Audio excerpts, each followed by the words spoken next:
में एक बार फिर युद्ध की आहट तेज हो गई है। हार्मूज में अमेरिकी सेना के हमले के बाद ईरान ने भी पलटवार कर बहरीन और कुवैत में अमेरिकी सैन्य ठिकानों पर मिसाइलें दागी हैं।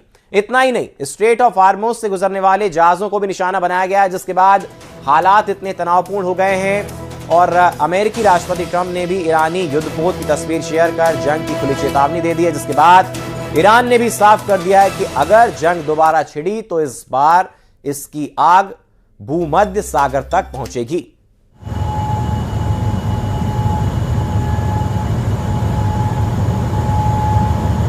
राष्ट्रपति ट्रंप ने एक दफा फिर तस्वीरें साझा की हैं और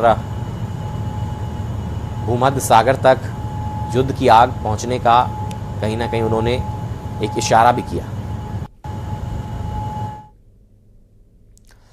और खाड़ी में हालात तेजी से विस्फोटक होते जा रहे हैं और दोबारा जंग की आहट के बीच पाकिस्तान के गृह मंत्री मोहसिन नकवी तेहरान पहुंचे हैं। पाकिस्तान कोशिश में है कि ईरान और अमेरिका के बीच किसी तरह तीसरे दौर की शांति वार्ता हो सके, लेकिन जमीनी हकीकत यह है कि हालात बेहद नाजुक हैं।